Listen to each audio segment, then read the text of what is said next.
Hi everybody, so welcome to this again cancer series. तो आज मैं ब्रेन कैंसर्स कवर करूंगा। और ब्रेन कैंसर्स में हमेशा ऐसा टॉपिक हमेशा आता है पेपर में, जो जिससे कि आपको हमेशा क्वेश्चन मिलेगा, कोई ना कोई एक टॉपिक ऐसा जरूर आएगा एग्जाम में। चाहे हिस्टोलॉजिकल इमेज हो या फिर रेडियोलॉजिकल इमेज हो या फिर आपकी साइन एंड सिम्टम्स हो, ड्रग्स अगर आपसे पूछ लें तो वेरी इंपॉर्टेंट टॉपिक। तो शुरू करते हैं बिना टाइम वेस्ट किए। तो सबसे पहले ग्लायोब्लास्टोमा कवर करेंगे। सो ग्लायोब्लास्टोमा की जो इमेज है वो सबसे पहले ध्यान में रखनी है, दैट इज फ्लैशी रेड, आपको ग्रॉस इमेज मिलेगी इसकी। और फ्रंटल और टेम्पोरल लोब से राइज होता है ग्लायोब्लास्टोमा, दिस इज अ पीवाईक्यू। और ट्रीटमेंट क्या है इसका? टिमोजोलोमाइड। टिमोजोलोमाइड कैसे याद रखोगे? निमोनिक है इसका जीटी। जी से ग्लायोब्लास्टोमा, जी से ग्लायोब्लास्टोमा, टी से टिमोजोलोमाइड। ठीक है, टिमोजोलोमाइड एंटी कैंसर ड्रग है टिमोजोलोमाइड। और most common is and most aggressive is glioblastoma. मतलब एग्जाम में ये क्वेश्चन आएगा कि मोस्ट कॉमन पूछ लिया जाए या मोस्ट एग्रेसिव पूछ लिया जाए मेलिग्नेंट ट्यूमर, तो ग्लायोब्लास्टोमा आंसर आएगा। ठीक है, most common and most aggressive malignant primary tumour in adults, that is glioblastoma. ठीक है, it is derived from astrocytes. मतलब पाइलोसिटिक एस्ट्रोसाइटोमा हम आगे पढ़ेंगे तो उसमें पता लगेगा, that is derived from cerebellum part, but it is not the tumour of astrocytes. ठीक है, glioblastoma is the tumour of astrocytes. और अगर इसकी रेडियोलॉजिकल इमेज देखोगे तो बटरफ्लाई आपको इमेज मिलेगी इसके अंदर। रेडियोलॉजिकल इमेजेस बटरफ्लाई इमेज मिलेगी, क्यों? क्योंकि ये मिड लाइन क्रॉस कर रहा है यहाँ से, this is mid line. Tumour ने मिड लाइन क्रॉस करी है and that is peripheral oedema also, so that is butterfly tumour. Image नहीं भूलनी है बिल्कुल भी, बटरफ्लाई ट्यूमर है glioblastoma. And pseudo palisading tumour cells, so this is necrotic region, this is necrotic region and these are cells. Okay, so what is palisading? Parallel arrangement of cells is called as palisading, but here it is shown pseudo palisading। हमें ऐसा लग रहा है कि parallel arrangement, but there is not। तो तीन चीजें याद रखनी है ग्लायोब्लास्टोमा में। पहला, टिमोजोलोमाइड ड्रग देनी है, फ्लैशी अपीयरेंस होती है, बटरफ्लाई अपीयरेंस होगी, मिड लाइन क्रॉस करेगा, एस्ट्रोसाइट से डिराइव होता है। Most common and most aggressive malignant primary tumour है, ये नहीं भूलना है, most common and most aggressive. ठीक है, and pseudo palisading pattern. Histological image आप दिमाग में डाल लो, बिल्कुल पेपर में हमेशा आती है। ठीक है, नेक्स्ट आगे चलते हैं। पाइलोसाइटिक एस्ट्रोसाइटोमा, जैसे कि मैं भी आपको बता रहा था, पाइलोसाइटिक astrocytoma is like a spaceship. ठीक है, स्पेसशिप की तरह दिखती है इसकी इमेज, ये नहीं भूलनी है। सबसे पहला पीवाईक्यू तो यही है, इमेज आपको दे दी जाएगी, आइडेंटिफाई करना है पाइलोसाइटिक एस्ट्रोसाइटोमा। ठीक है, सेरिबेलम मास मिलेगा, ठीक है, नोड्यूल मिलेगी, सेरिबेलम मास मिलेगा। मोस्ट कॉमन प्राइमरी बिनाइन, ऊपर मैंने कहा था most common and most aggressive अगर पूछा जाएगा मेलिग्नेंट ट्यूमर के अंदर, मोस्ट कॉमन मोस्ट एग्रेसिव पूछेगा मेलिग्नेंट ट्यूमर के अंदर, सो दैट इज ग्लायोब्लास्टोमा। बट अगर पूछा जाएगा most common in benign, most common in benign अगर पूछा जाएगा तो होगा एस्ट्रोसाइटोमा।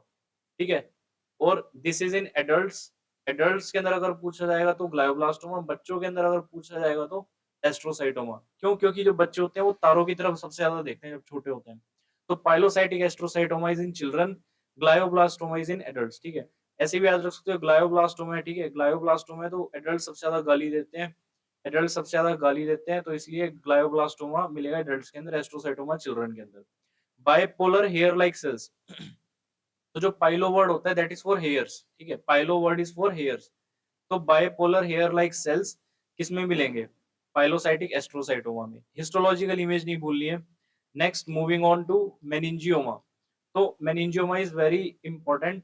हर हर बार पीवाई क्यू आया था, इस बार भी पीवाई क्यू आया था, हर बार पीवाई क्यू आता ही रहता है इससे।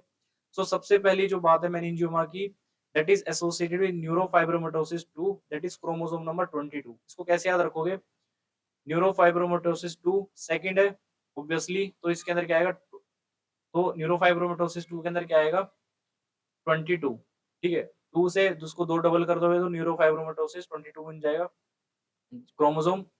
Meningioma is more common in females than in males. कैसे याद रखोगे इसको? जो फीमेल्स होती हैं उनको माइग्रेन की टेंडेंसी ज्यादा होती है, सर दर्द ज्यादा होती है, इसलिए फीमेल्स में ज्यादा होगा मेनिंजियोमा।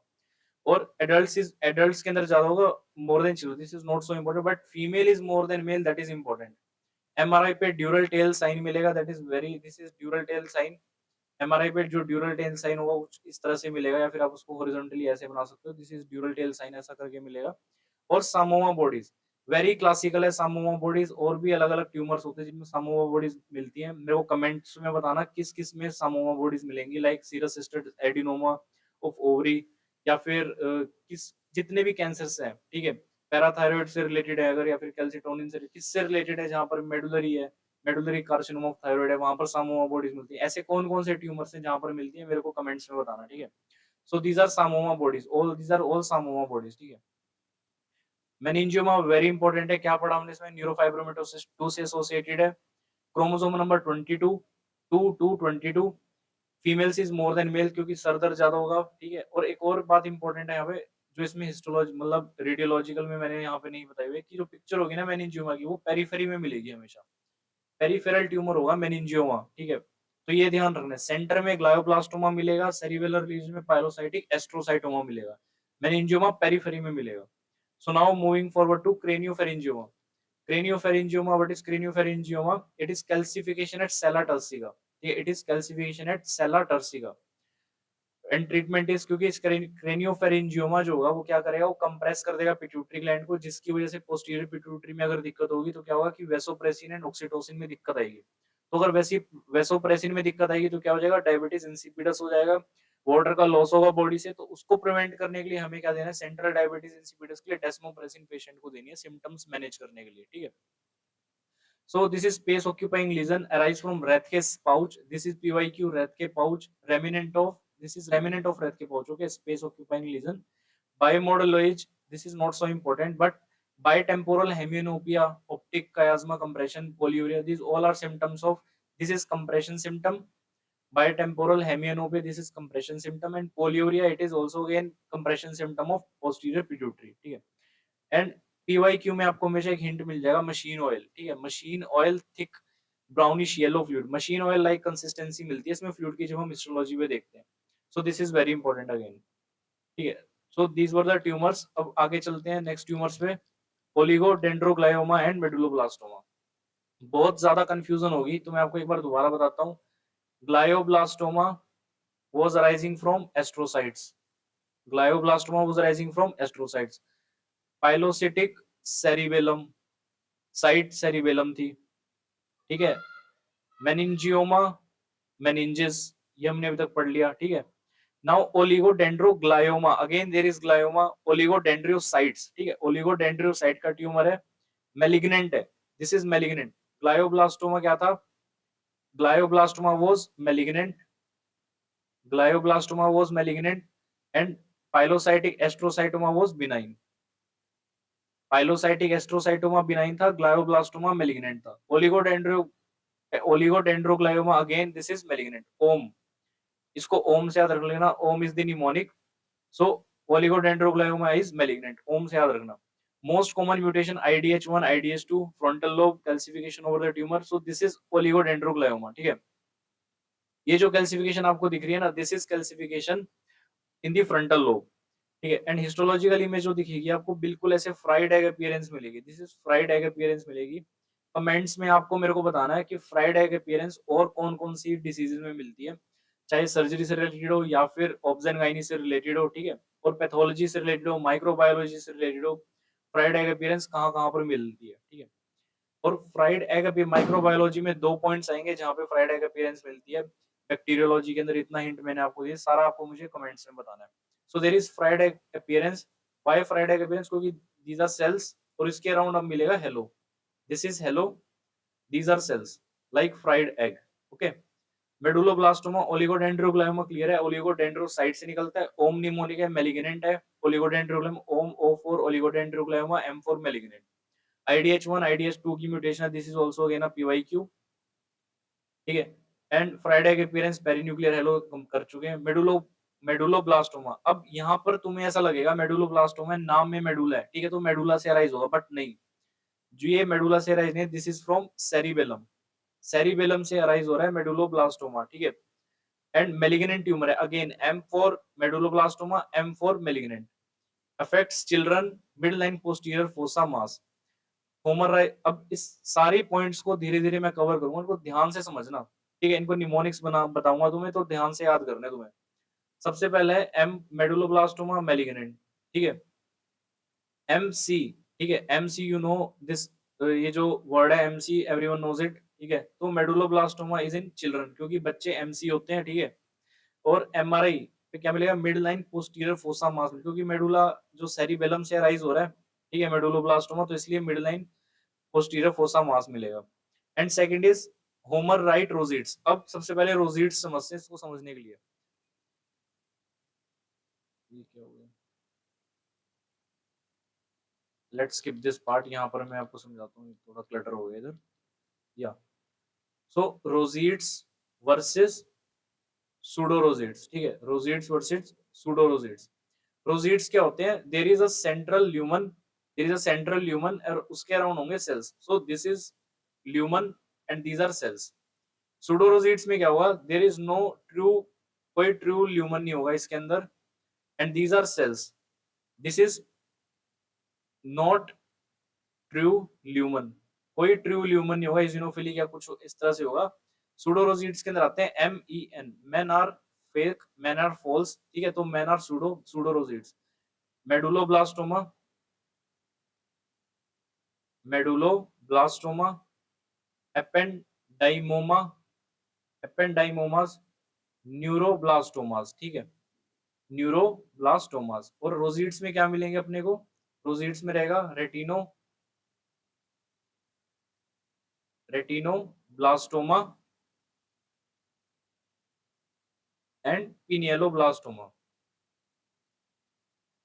पिनियलोब्लास्टोमा एंड रेटिनोब्लास्टोमा को क्या बोलते हैं, इसमें जो रोजिड्स होते हैं फ्लेक्सनर राइट रोजिड्स, और इनको क्या बोलते हैं, होमर होमर राइट रोजिड्स, ठीक है। So this is rosettes and these are pseudo rosettes. इनके आपको एग्जांपल्स याद होने चाहिए, PYQ में men are pseudo, men are fake, तो मेन से सूडो रोजिड्स होंगे। सूडो रोजिड्स क्या होते हैं, जिसमें ट्रू ल्यूमन नहीं होता, मतलब कि सेंटर में कुछ ना कुछ इजिनोफिलिक डिपोजिशन आपको मिलेगी। So those are pseudorosettes. And rosettes क्या मिलेंगे आपको, रोजिड्स जो होते हैं उनमें ट्रू ल्यूमन मिलेगा सेंटर में, और सराउंडिंग में आपको सेल्स मिलेंगे, ठीक है। एंड उसके एग्जांपल्स के R for rosettes, R for retinoblastoma and pinealoblastoma, PR interval, RP interval, कुछ भी कह लो, इंटरवल, दैट इज रेटिनोब्लास्टोमा मिलता है फ्लेक्सनर व्हाइट रोजिड्स और पिनियलोब्लास्टोमा में। So now again going back to this, अब जो मेडुलोब्लास्टोमा है इसमें मिलेंगे आपको Homer Wright rosettes and CSF spread via drop metastasis, this is very important, ठीक है। ये आपको PYQ में हिंट भी मिलेगा कि ड्रॉप मेटास्टेसिस किसमें मिलती है, वो मिलती है मेडुलोब्लास्टोमा में, ड्रॉप मेटास्टेसिस, क्योंकि सेरिबेलम से राइज हो रहा है, पीछे से राइज हो रहा है, तो नीचे नीचे CSF के थ्रू जाएगा, जो भी मेटास्टेसिस होगी CSF के थ्रू जाएगा। And here it is shown, this is Homer right, देखो आपको सेंटर में दिख रहा है, कोई भी व्हाइट पार्ट नहीं है, this is all pink, this is all pink part, ठीक है, इजोनोफिलिक पार्ट है सारे का सारा, और इसके अराउंड यहाँ पर सेल्स अपने को मिल रहे हैं, ठीक है। So this is Homer Wright rosettes. और शैंक स्टेजिंग मिलती है इसके अंदर, Chang staging not so important but PYQs में आ चुका है एक बार, ठीक है। So now just give me 1 second, या let me erase all this, ठीक है, ऐसे तो।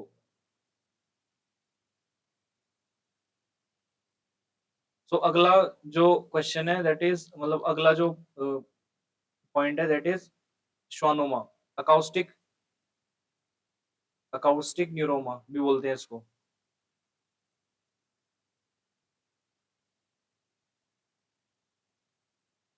यहाँ पर सारा ये माइक्रोसॉफ्ट में दिक्कत आ रही है थोड़ी, जस्ट कोऑपरेट विद इट, ठीक है, बस थोड़ा सा टाइम और लगेगा, लेट मी इरेज दिस।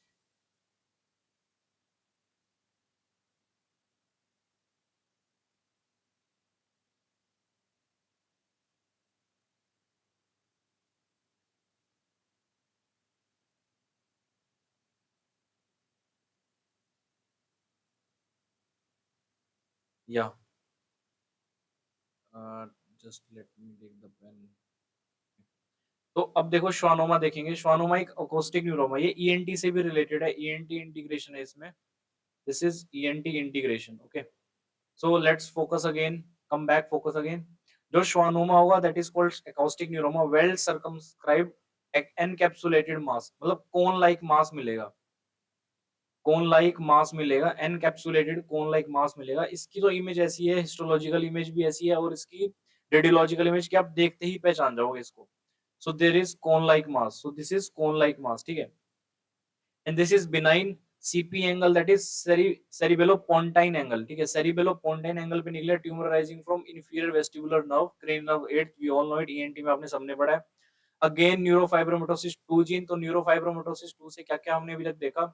न्यूरोफाइब्रोमाटोसिस 2 से एसोसिएटेड है मेनिंजियोमा एंड schwannoma, ठीक है? ये मैं आपको इसलिए बता रहा हूँ क्योंकि जब आप इसको पैथोलॉजी में पढ़ोगे तो पैथोलॉजी में फिर से आएँगी ये चीज़ें, तो आपको भी याद रखनी है इंटीग्रेशन के साथ। And this is unilateral but it is associated with old as, but अगर यंग में मिलेगा तो बायलेटरल schwannoma मिलेगा, न्यूरोफाइब्रोमाटोसिस 2 जीन की एसोसिएशन मिलेगी एंड बायलेटरल प्रोप्टोसिस। क्यों प्रोप्टोसिस क्यों मिलेगा बायलेटरल? क्योंकि पीछे से जब प्रेशर पड़ेगा ट्यूमर का तो जो आईबॉल है वो बाहर निकल के आ जाएगी, ठीक है? So due to this there will be bilateral proptosis. तो हमने अभी तक 3 पॉइंट्स पढ़े जो कि बहुत इंपॉर्टेंट है। यूनिलेटरल रहेगा ओल्ड एज के साथ, unilateral associated with old age and bilateral associated with young age, ठीक है, bilateral associated with young age and neurofibromatosis 2 gene, ठीक है। So that is main points about schwannoma। और इसकी जो हिस्टोलॉजिकल इमेज है दैट इज वेरी इंपॉर्टेंट। आपको इसमें दिखेगा पहले एक जगह तो सेल्स हैं, फिर उसके बाद बीच में कुछ ल्यूमन में कुछ है, फिर उसके बाद फिर से व्हाइटिश पार्ट है। So that is spindle shape tumour cells, Antoni A और एंटोनी बी बोलते हैं। तो जहां पर हाइपरसेलुलर पैटर्न है, so this is hypercellular, this is और हाइपरसेलुलर, ठीक है। तो ये तो हो गया एंटोनी ए। और जहां पर हाइपोसेलुलर पार्ट है, मतलब जहां पर न्यूक्लियर फ्री जोन है, that is called Verocay bodies, that is called Verocay bodies. और यहाँ पर क्या बोलते हैं इनको? और जो इससे भी कम है, जो पार्ट इससे भी कम है जहां पर कुछ भी नहीं दिख रहा, that is called Antoni B. So मैं आपको यहाँ पर इमेज बना के दिखाता हूँ। So this part is Antoni A cell, ठीक है। एंड यहाँ पर जहां पर कुछ नहीं मिलेगा, यहाँ पर एंटोनी बी सेल। और यहाँ पर जो आपको मिलेंगी ना बहुत सारे, जहां पर न्यूक्लियर रीजन मिलेगा, न्यूक्लियर फ्री जोन मिलेगा, इसको बोलते हैं वेरिकोय बॉडीज, ठीक है। जहां पर बहुत सारे सेल्स हैं वहां पर मिलेगा एंटोनी ए जोन बोलते हैं उसको। जहां पर सिर्फ और सिर्फ न्यूक्लियर फ्री जोन है उसको बोलेंगे वेरिकोय बॉडीज। और जहां पर कुछ भी नहीं है, हाइपोसेलुलर है जो रीजन, उसको बोलेंगे B. So this is hypocellular, this is B and this is A. और यहाँ पर वेरिकोय बॉडीज, ठीक है। Now moving forward to last, that is lymphomas. ये आईएनआई में भी आया था, ठीक है, इस साल पिछले साल भी आया था, तो वेरी इंपॉर्टेंट टॉपिक है लिम्फोमास का। So look these are lymphomas, ठीक है, these all are lymphomas. B cell tumour DLBCL, primary CNS lymphoma associated with AIDS और hooping elastic fibre pattern. So this is elastic fibre pattern आपको मिलेगा इसमें। और जो उसकी जो हिस्ट्री होगी वो जस्ट ऐसे लगे जैसे जैसे माइक्रोबायोलॉजी में मिलते हैं ना अपने को, बैक्टीरिया दिखते हैं बहुत छोटे छोटे मिलते हैं बहुत सारे, उस तरीके का आपको पैटर्न मिलेगा ये, ठीक है। जैसे लगे, ऐसा लग रहा है जैसे थंब प्रिंट पैटर्न है, उस टाइप में पैटर्न मिलेगा आपको। बट आपको मैंने आपको आज सुबह वाली वीडियो में बताया DLBCL के क्या क्या मार्कर्स रहेंगे, रिवाइज कराता हूँ। BCL6 पॉजिटिव, ठीक है, BCL6 पॉजिटिव रहेगा। KI67 इसका <95% रहेगा। और इसके अंदर CD10 CD23 बोथ पॉजिटिव, दोनों पॉजिटिव मिलेंगे। CD3 negative, CD5 negative and CD19 CD20 positive, ये सब चीजें मिलेंगी, ठीक है। तो और बी सिम्टम्स भी इसमें पॉजिटिव मिलेगा, ठीक है। तो अगर आपको सीडी मार्कर्स वाली वीडियो देखनी है, मेरी सीडी मार्कर्स कैसे याद रखने हैं, कैसे मैंने आपको समझा रखा है, वो सारी वीडियो आप देख सकते हो। इससे पहले मैंने आज सुबह बताई थी वो, ठीक है। So this is all about brain tumours. इनके सारे निमोनिक्स आपको याद रखने हैं, सारे पॉइंट्स आपको याद रखने हैं, एग्जाम में बिल्कुल भी गलती नहीं होगी। So this was all for today.